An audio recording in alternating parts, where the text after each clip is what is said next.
Kwa hiyo mtu akisoma kitabu cha Hanafia akakuta, basi atakuwa anajua kuwa tukisema al-aimma tunakusudia nini, na tukisema al-muhaqqiq tunakusudia nini, tukisema al-mutaqaddimun tunakusudia nini, khalaf nini, as-salaf nini. Tunamalizia sasa katika mustalahati ambazo zinaashiria katika vitabu.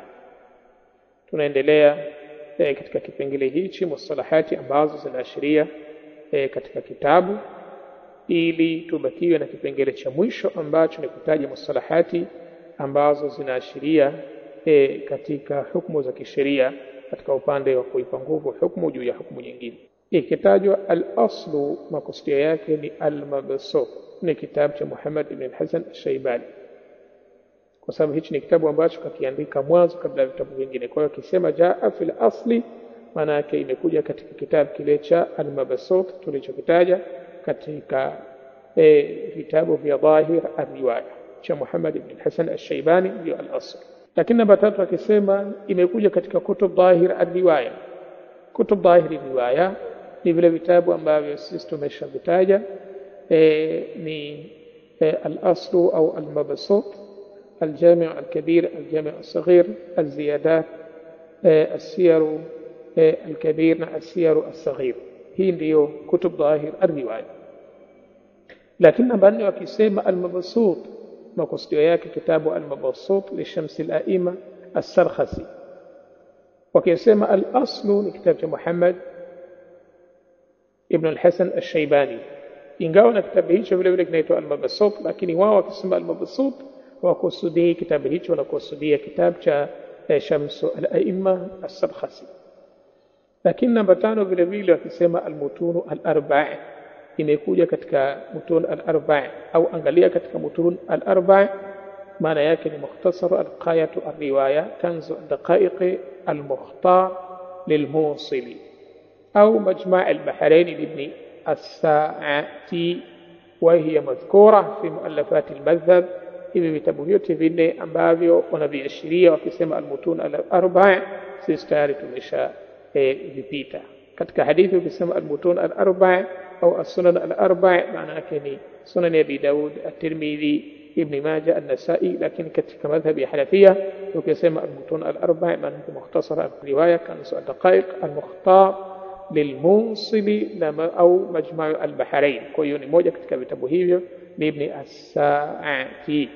Barakallahu fikum. Namba 6 ikiwa katika vitabu yao tusema al-Jarjaniyat, yani mfano angalie mtu katika al-Jarjaniyat, makusudio yake ni kitabu ambacho kimekusanya masail au ni masail ambayo kiyakusanya al-Imam Muhammad fi al-Jarjan. Hiyo ni sehemu. Ukisema al-Kaisaniyat, ukisema al-Kaisaniyat makusudio yao ni yale masala ambayo kiyakusanya Suleiman al-Kaisani. Lakini vile vile walahu al-Haruniyat, riwaya Harun an. Wakisema basi kila kitu kitakuwa kinaashiria kama ambavyo sisi tumetoa muongozo. Na namba 7 an-nawadiru, wakisema imekuja katika an-nawadir, makusudio yake ni al-masail al-madhkura fi ghairi kutubi dhahiri. Riwaya ni mambo yote yaliyotajwa nje ya vitabu vya Muhammad ibn Hasan al-Shaybani. Na vile vile wakisema al-waqi'ati, wanakusudia fatawa ulama al-madhahib al-mutaakhirin, wanakusudia zile fatwa mbalimbali za wanazuoni madhhabi ya al-Hanafia al-mutaakhirin. Namba 8 al-waqi'at, wakisema al-waqi'at maana yake fatawa ulama al-madhahib al-mutaakhirin, wanakusudia fatwa za wanazuoni wale waliokuja baadaye ambao hawakutana na wale wanazuoni wa mwanzo kama tulivyotoa muongozo.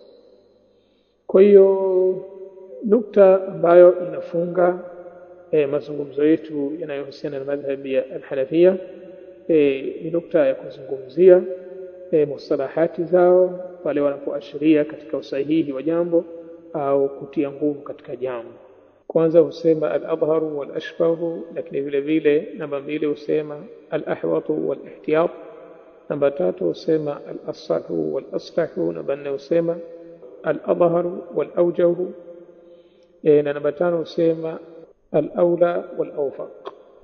وتشير كل تلك المصطلحات إلى ترجيح hiha ala ma yuqabiluha. Na maneno yote hayo yanaashiria kukipa nguvu kile ambacho kwamba kipo kinyume. Yani kama kuna vitu viwili wakasema hili jambo ni aujah au ni adhhar au ni aslah au ni asah au ni ahwar au ni ihtiyat au adhhar au ashbah, maana yake ni kuwa na kipa nguvu kile kitu ambacho wao wamekizungumza vile kuliko kitu kingine. Kadhahiri wasahihi walwajih, mfano wakisema hii ni aujah, hadha alwajih wa hadha alaujah, maana kile aujah inakuwa ina nguvu kwa sababu hizi ni sigha za at-tafdhil.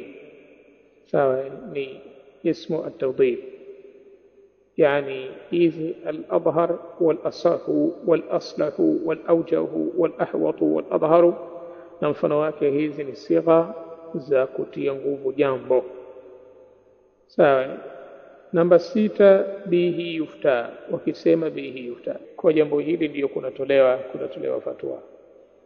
Ukisema hivi na kuwa ni jambo ambalo kwamba akadu min lafzi, ni jambo ambalo lina nguvu zaidi kuliko wakisema alfatwa alayhi. Kwa hiyo ukiona bihi yufta, fahamu kuwa maana yake jambo lina nguvu kuliko wakisema alfatwa alayhi. Lakini namba 7, aljawaz. Ukisema fihi aljawaz au fihi ma aljawaz, na mfano wake wanakusudia kuwa hilo jambo ni mubah, lakini vile vile ni halal. Na wanaposema la ba'asa, wakisema kuwa katika hili jambo la ba'asa, maana yake wanakusudia vile vile mubah. Ima waseme la ba'asa mubah, au fihi aljawaz, maana yake wanakusudia mubah na kuwa hilo jambo ni halal.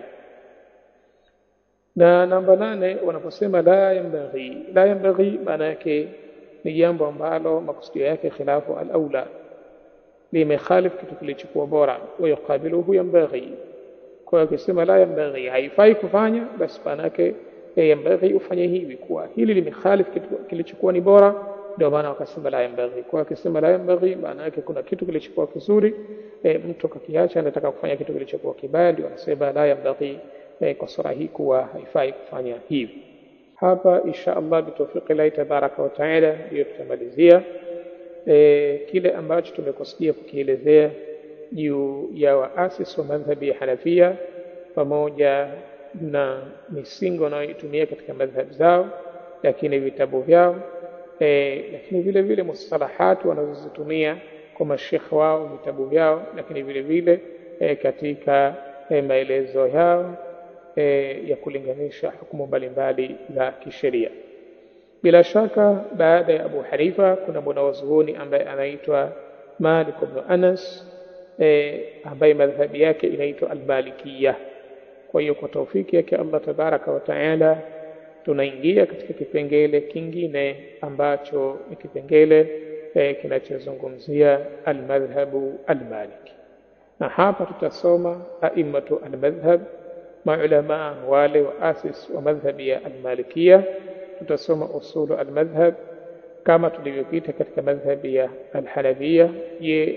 Hawa maulama wa Malikiyah katika madhhabi hii ya al-Malikiyah, usuli ya madhhabi yao ni ipi? Lakini mudawanatu al-madhhab wa masadiruhu, vitabu vile ambavyo ndio tegemezi katika madhhabi ya Malikiyah, lakini mustalahatu al-madhhab al-Maliki vile vile mustalah kama tulizozipita katika madhhabi ya Hanafia tunasoma vile vile katika madhhabi ya Malikiyah, hivyo tutakapokuja katika madhhabi ya Shafi'iyya na Imam Ahmad ibn Hanbali. Kwa hiyo tunatarajia kutofiki yake Allah subhanahu wa ta'ala wa qadarati wa mashiatihi kuendelea kupata faida katika kile walichokiandika ahlul ilmi mbalimbali, wakakusanya tarikh na uchambuzi wa hichi ambacho sisi tunakizungumza, kinachotuelezea sehemu ndogo sana katika madhahibu hizi 4, madhhab ambazo Allah kazipa kabul na manufaa makubwa sana kwa wale ambao wana ufahamu na kile kilichokusudiwa mpaka yakawepo madhhab hayo. Wallahu tabaraka wa taala nasalu an yahdina wa iyyakum fima yuhibbu wa yarda. Tuingie sasa katika al-madhhabu al-Maliki.